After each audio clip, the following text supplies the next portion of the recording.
அடுத்து என்ன பண்ணோம்? உறுதியா பிடிச்சு கொள்ளும்போது அவர் நம்ம நம்பி நம்மளை பயன்படுத்துவார். அடுத்து மைய ஜபம். ஒன்று என்ன சொன்னேன்? மைய வார்த்தை, அடுத்து மைய வசனம், அடுத்து மைய செய்தி, அடுத்து மைய ஜபம். இப்ப ஜபம் எப்படி பண்ணா உறுதியா பண்ணும். யார் உறுதியா பண்ணுது? வேதத்துல உறுதியான ஜபம் யார் நிறைய பண்ணிருக்கிறாங்க. யார பண்ணிருக்காங்க? எஸ்தர் பண்ணிருக்காங்க. தேசத்துக்காக உறுதியா நின்று ஜபம் பண்ணாங்க இல்லையா? ரூத் என்ன பண்ணாங்க? உறுதியா தன் மாமியாரோட கஷ்டத்துல அனுபவிக்க உறுதியா நின்னாங்க. இன்னைக்கு நம்ம நிக்கிறோமா? எத்தனை பெண்கள், எத்தனை ஆண்கள் யாராவது உறுதியா இருந்தாங்க? யாவும் என்ன பண்ணாரு? என்ன பண்ணாரு? இரவு வேலையில போராடி ஜெபம் பண்ணாரு. அந்த ஆசீர்வாதத்தை பெற்று பண்ணாரு. இரவெல்லாம் ஜெபம் பண்ணாரு இல்லையா? நம்மளுக்கு எவ்வளவு முடியுதோ நம்ம ஜெபத்துல நிறைய காத்திருக்கோம். இந்த கடைசி நாட்கள்ல நிறைய நம்ம பாக்குறோம். புருஷனுக்கு பொல்லாத வியாதியில நிறைய ஜனங்களை வாட்டி வந்து இல்லையா? என்னென்னவோ காய்ச்சல் சொல்றாங்க. டிவியை பார்த்தா பயமா இருக்கு. அப்படிப்பட்ட காய்ச்சல் வருது அப்படின்னு நீங்கெல்லாம் ரொம்ப ஜபத்துல இருக்கும்போது ஆண்டவர் கிட்ட என்ன பண்றாங்க? கொண்டு வர அனுமதித்தாங்க மாட்டாங்க. அல்லேலூயா. இன்னைக்கு அந்த பொல்லாத வியாதிகள் நம்ம என்ன சொல்றாங்க? பறவை காய்ச்சலாம், அப்புறம் எலி காய்ச்சலாம், யானை காய்ச்சலாம், என்னென்னவோ பேர் சொல்றாங்க. குரங்கு காய்ச்சலாம், அப்புறம் எதோ பேர் சொல்றாங்க. அந்த காய்ச்சல் எல்லாம் நம்ம தேசத்துல வரக்கூடாது. ஆண்டவர் அழுத்து போடுறோம். ஏன்னா ஆண்டவர் பிள்ளைகளுக்கு நம்ம ஜபத்துல நம்ம திறப்பில நிற்கும் போது அதெல்லாம் வராது. ஆண்டவர் தடுத்து எத்தனோ கொரோனா வந்துச்சு, எத்தனோ காய்ச்சல் வச்சு, எத்தனோ வியாதிகள் வச்சு, எத்தனை பிள்ளைகளுக்கு ஆண்டவர் விடுதலை கொடுத்திருக்கிறாரு இல்லையா? எத்தனை பேர் விடுதலை கொடுத்திருக்கிறாரு பாருங்க. ஒரு விடுதலை கொடுக்கலையா? அவர் விடுதலை கூட நம்ம வந்து உட்கார்ந்து இருக்க மாட்டோம் தெரியுங்களா? அவர் கொடுத்து விடுதலை நிற்கிறோம். இல்லை நம்ம எப்போ போய் சேர்ந்துருக்கணும். எங்க வீட்டுக்காரருக்கு கொரோனா வந்தப்போ எங்க ஹஸ்பண்டுக்கு நான் ஹாஸ்பிட்டல் டாக்டர் சொன்னாரு, நீ இங்க இருந்தீங்கன்னா முழுக்க வரும் அப்படின்னாரு. நான் சொன்னேன் பரவாயில்ல இங்க இருக்கிறேன் அப்படின்னு சொன்னேன். டாக்டர் சொன்னாரு ரொம்ப தைரியமா பேசுறீங்களா அப்படின்னாரு. நான் வீட்டுக்கு போகிறதுக்கு மனசு இல்லைங்க ஐயா அப்படின்னு சொன்னேன். சரிட்டு அங்கேயே உட்காந்துருந்தேன். அந்த ஒரு வாரம் எங்க இருந்தேன்? அந்த முள்ளு வேலி செடிகள்லாம் நம்ம சுத்தி சவிதா ஹாஸ்பிட்டல் அந்த சுத்தி இருக்கிற அந்த முள்ளு வேலி செடி அந்த நிலையில உட்காந்துட்டு இருப்பேன். பைப் எடுத்து வச்சிருந்தேன். வச்சுட்டு அப்படியே வாசிட்டு டைம் பார்த்தா 4 ஆயிட்டு இருந்தோம். ஈவினிங் எத்தனை இருக்கும்? 4 ஆயிட்டு இருக்கும். அது வரைக்கும் எதுவும் சாப்பிட்டே இருக்க மாட்டேன். ஒரு டீ சாப்பிட்டோம் காலையில போயிட்டு, அவ்வளவுதான். அங்க போய் கூட பாரு அப்படியே ஆண்டோட அந்த ஜபத்தை நடத்தினாரு. அப்புறம் ஈவினிங் ஏதாச்சும் ஒரு இட்லி ஏதாச்சும் ஒரு எதனா சாப்பிடுவேன், ஒரு தோசை ஏதாச்சும். சாப்பிட்டு முடிச்சுட்டு நைட்டு படுப்பேன். போன் மேல போன் ஊழியக்கா எல்லாம் பேசிட்டே இருக்கவா. கரெக்டா 3 மணிக்கு தான் முடியும். எத்தனை மணிக்கு? எனக்கு அவ்வளவு போன் பேசி பழகமே இல்லை. ஆனா எனக்கு இந்த ஜபத்துல வச்சனால இப்ப ஊழியக்காரங்க என்ன பண்ண முடியல, நான் தடுக்க முடியல. ஏன்னா அவங்களுக்கு டைம் வந்தா நைட் டைம் தான் ஊழியக்காரங்களுக்கு நிறைய டைம் இல்லையா? அவங்களுக்கு போன் பண்ணிட்டு எல்லாம் மாத்தி பேசுவாங்க. நான் வரமா, நீ வரணும் சரியா, வர உங்களுக்கு எல்லாம் என்ன பண்ணக்கூடாது, இதெல்லாம் இதுவாக என்ன பண்ணுவேன், யாரும் வரவேனா, இன்னைக்கு வந்துடும், நாளைக்கு வந்துடும், நாளைக்கு வந்துடும், சீக்கிரம் வந்துடும், வீட்டுக்கு வந்துடுவாங்க அப்படின்னு சொல்லி நைட்டு ஃபுல்லா 3 மணிக்கு தான் என்ன பண்ணுவாங்க அந்த போன் வைப்பாங்க. அந்த 3 மணிக்கு பட்டு நான் 5 மணிக்கு அந்த ஹாஸ்பிட்டல் கழுவுறதுக்காக அந்த வாசல தான் படுத்திருப்பேன். அந்த கழுவுறதுக்காக வருவாங்க ஆளுங்க. அவங்க பார்க்கணும் ஒரே பயம் வந்துடும். ஓடி வந்துட்டு என்ன பண்ணுவேன், உட்காந்து கைட்டு வெளியே நின்றுவேன். ஏன் சொல்லுவாருன்னா அந்த வியாதி வந்தவங்களுக்கு தான் தெரியும் அந்த வேதனை.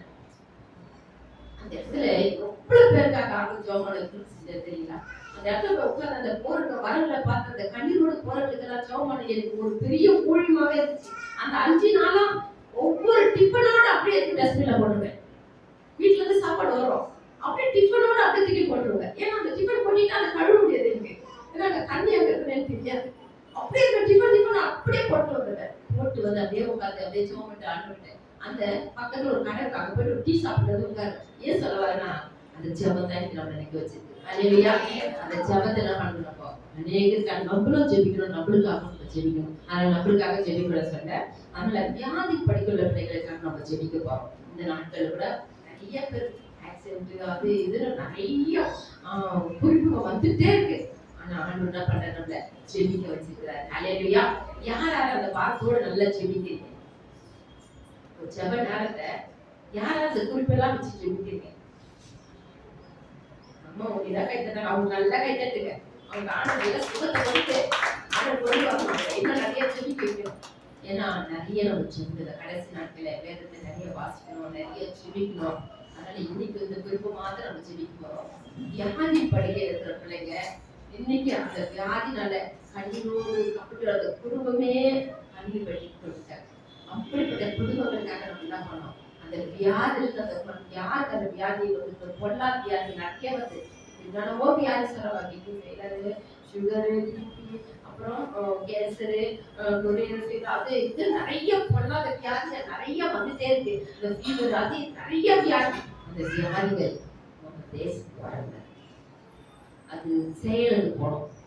அந்த வியாதி நம்ம பிள்ளைகளுக்கு யாரும் தொடக்கூடாது, நம்ம குடும்பத்தை தொடக்கூடாது, நம்ம உறவினரை தொடக்கூடாது, நம்ம ஊர்ல இருக்கிற மக்களை தொடக்கூடாது, நம்ம தேசத்தை தொடக்கூடாது. யார் இதுக்காக ஜெபிக்கலாம்? யாரும் ஒரு நல்ல பார்வோடு ஜெபிக்கலாம். அதுக்காக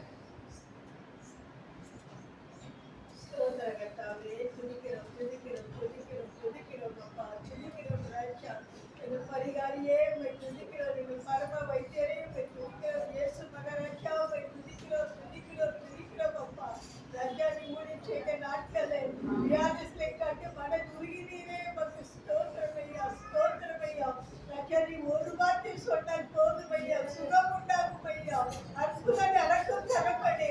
அந்த விசுவாசத்திலே கர்த்தாவே நாங்கள் கர்த்தாவே அந்த மகா பரிசுத்தமான விசுவாசத்தை உறுதியோடு கர்த்தாவே உம்மை நோக்கி ஜெபிக்கிறோம்ப்பா. ஆமென் தகப்பனே. ஜெபிக்கிற இந்த வேளையிலே ராஜா மருத்துவமனையிலும் வீடுகளிலும் இருக்கிற ஒவ்வொரு வியாதிக்காக கண்ணீரோடு ஜெபிக்கிறோம் ஐயா. சரீர வேதனையோடு கர்த்தாவே வெளியே சொல்ல முடியாத பலவிதமான வியாதிகளோடு போராடி கொண்டு இருக்கிற கண்ணீரோடு இருக்கிற ஒவ்வொரு ஆத்மாவுக்காக உம்மை நோக்கி ஜெபிக்கிறோம் ஐயா. இயேசுவே இப்பதே உம்முடைய பிரசன்னம் ஐயா, கர்த்தருடைய உயிர்த்தெழுந்த வல்லமை கர்த்தாவே, கர்த்தருடைய சுகமாக்கும் வல்லமை கடந்து செல்லுமாறு ஜெபிக்கிறோம் தகப்பனே. வியாதி படுக்கையை மாற்றி போடுகிற தேவனப்பா, உம்முடைய ஜீவன் இப்பதே அவருக்கு மேலே இறங்கட்டும் ஐயா, இறங்கட்டும் தகப்பனே. நீ சர்வ சிருஷ்டிகர் கர்த்தாவே, சிருஷ்டி கர்த்தாவின் கரத்திலே ஒப்பு கொடுக்கிறோம் ஐயா. கர்த்தாவே ஒவ்வொருவருக்கும் ஜீவனை கொடுத்து ஒவ்வொரு ஜீவனிலும் சாட்சியாய் எழுப்புவீராக. உயிர்ப்பிக்கிற ஆவி ஆண்டவர் தாமே இப்பதே ஒவ்வொரு சாவுக்கு ஏதான சரீரங்களை உயிர்ப்பிப்பீராக. பரிசுத்தரே இந்த கருத்தை ஒப்பு கொடுக்கிறோம் ஐயா. ஆவேடப்பா சிறு பிள்ளைகள் முதல் கொண்டப்பா குழந்தைகள் கூட ஹார்ட்ல ப்ராப்ளம், கேன்சர் என்று கர்த்தாவே அப்பா, லிவர்ல ப்ராப்ளம் அப்பா, கிட்னில ப்ராப்ளம், இப்படியாக கர்த்தாவே மருத்துவமனையில் இருக்கிறாங்கப்பா. பெற்றோர்கள் கண்ணீரோடு பாடுபடுகிறார்களப்பா. கண்ணீரை காண்பவரே பெற்றோர்கள் கண்ணீரை துடைப்பீராகப்பா. அந்த சிறு பிள்ளைகள் வாலிப பிள்ளைகளுக்கு கர்த்தர் ஜீவனை கொடுப்பீராகப்பா, கொடுப்பீராகப்பா. இயேசுவே உமக்கு ஸ்தோத்திரம் ஐயா. ஆமென் தகப்பனே. 38 வருடமாய் இருந்த வியாதிசனை கண்டு சேர்த்து அருகில் சேர்த்து கர்த்தாவே சுகத்தை கொடுக்கிறேன். ஏதேனும் படுக்கையை எடுத்துக்கொண்டு நட என்று சொன்ன அந்த தேவ வார்த்தை வசனங்களை அனுப்புகிறோம் ஐயா. வார்த்தைகளை அனுப்பி சுகப்படுத்துகிறவர் நீ ஒருவரை தகப்பனே. ஸ்தோத்திரம் ஐயா. நன்றி ராஜா, நன்றி அப்பா. இப்படிப்பட்ட கொள்ள வியாதிகளை இனி எங்கள் தேசத்துல வரக்கூடாதப்பா. இயேசு கிறிஸ்து நாமத்தினாலே ஜெபிக்கிறோம் கர்த்தாவே. ஸ்தோத்திரம் ஐயா. எந்த கொள்ள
ஐயா.